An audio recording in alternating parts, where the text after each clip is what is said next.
Bom, agora para a gente encerrar a nossa edição número 131 do Trends News, vou chamar a nossa querida Patrícia Toscano, que vai explodir nossa cabeça aqui com elementos da Web3. Patrícia, o que você traz para a gente hoje? Bom dia, pessoal. Bom dia, Charles. Obrigada pelo carinho. Estou aqui trazendo uma coisa super interessante, de tendência que está acontecendo em algumas regiões do mundo. Aqui no Brasil ainda não está sendo tão divulgada assim no mainstream, né? Mas são zonas físicas digitais que estão sendo construídas em algumas regiões, sobretudo na África, que literalmente dá um salto de evolução no nossa vida em relação à convergência de universos físicos e digitais, né? Então é uma verdadeira evolução digital, né? Então, na realidade, assim, a gente está num mundo cada vez mais conectado, né, que surge basicamente novos paradigmas que prometem de fato revolucionar a forma como a gente está interagindo, né? E essa tecnologia traz a aplicabilidade de casos de uso não só na esfera digital, mas também na esfera física, né? Então, as zonas físicas digitais, elas são verdadeiros laboratórios de quarta revolução industrial, tá? Onde as tecnologias emergentes e descentralizadas, como a própria inteligência artificial, blockchain, internet das coisas, realidade aumentada, manufatura aditiva, computação quântica, está sendo a base de construção dessas regiões físicas. Porém, quem rege é a tecnologia, não é o físico que rege a construção de um arcabouço tecnológico, mas a partir o arcabouço físico está sendo construído a partir de uma regência de um arcabouço tecnológico. É um pouco da inversão das coisas, e não só da questão tecnológica, mas também novas jurisdições e novas arcabouços tributários estão sendo criados para essa região. Tá? Então, vou trazer aqui um caso de uso muito interessante, que é o Akon City, que é uma região lá no Senegal que está sendo criada como uma cidade privada, né? Um sistema em que eles utilizam a tecnologia blockchain como um sistema de governança transparente, tá? E completamente eficiente para a tomada de decisões da construção local.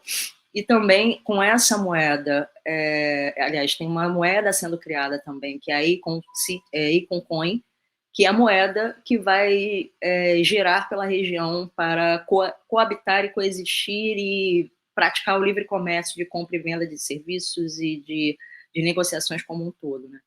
É uma cidade meio futurística mesmo que está surgindo, isso já está em construção e é isso. E o objetivo é gerar uma região do mundo onde há uma liberdade financeira, onde há um modo de vida muito mais inclusivo, sustentável, muito mais impulsionando a inovação para poder fazer com que questões mais justas e prósperas sejam mais compartilhadas por todos os coabitantes ali.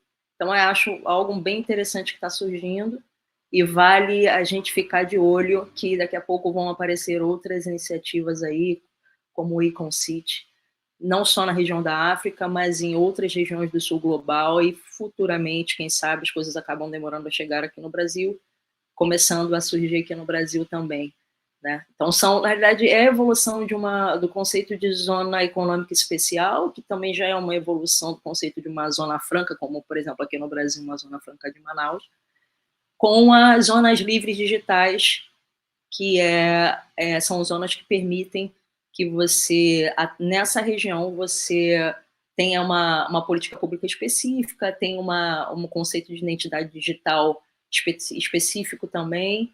Então, nômades vai estimular bastante e impulsionar bastante o nomadismo digital, ou seja, cada vez mais os cidadãos são cidadãos globais, né? Não são cidadãos locais. Então, essas zonas, essas áreas que estão sendo construídas com essa mentalidade, incentiva cada vez mais o que está acontecendo na vida, né? A convergência das eras, onde nós estamos no Brasil, mas estamos trabalhando em empresa fora do Brasil, ou seja, nós estamos numa vida local, literalmente, que une o global com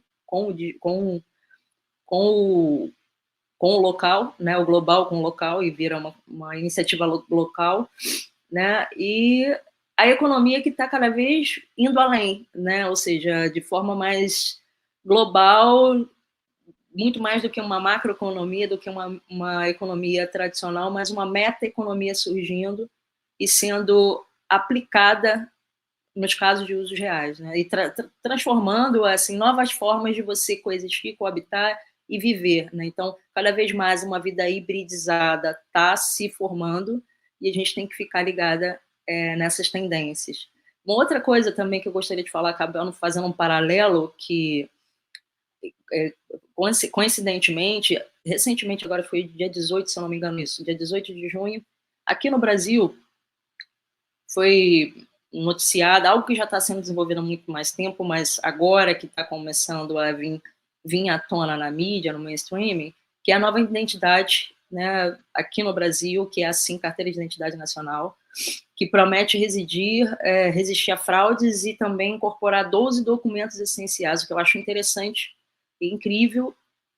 Porém, tem algumas questões aí a ser analisadas, de questões éticas, né? Ele faz, na realidade, todo dado vai ser, vai meio que ter um rastreio da nossa vida, com histórico, que pode ser esses documentos desde carteira de vacinação, certidão de nascimento, até documentos originais, hoje CPF, identidade, carteira de habilitação, ou seja, um arcabouço tecnológico que vai consolidar e condensar, né, todos os nossos documentos de identificação, de uma certa forma, todo o rastreio da nossa vida, né?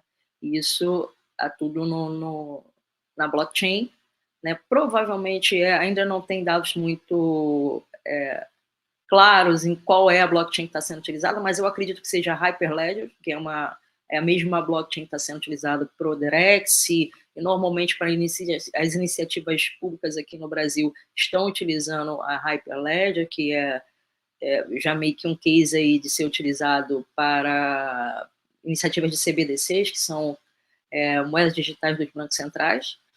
Então, e acho super interessante trago aqui para a mesa para a gente refletir e tirar as nossas dúvidas, talvez até o Bloom possa, como uma mente aí brilhante jurídica, possa também dar os 2 centavos dele de opinião sobre isso, mas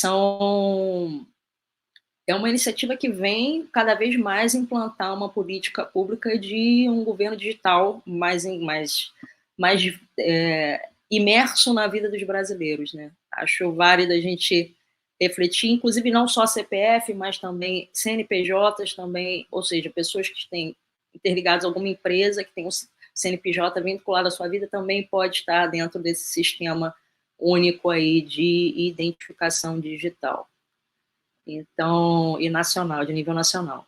Então, é isso que eu gostaria de trazer hoje para vocês e para a gente trocar uma ideia e apresentar para o público essas novidades aí que estão acontecendo no mundo. Obrigada, gente.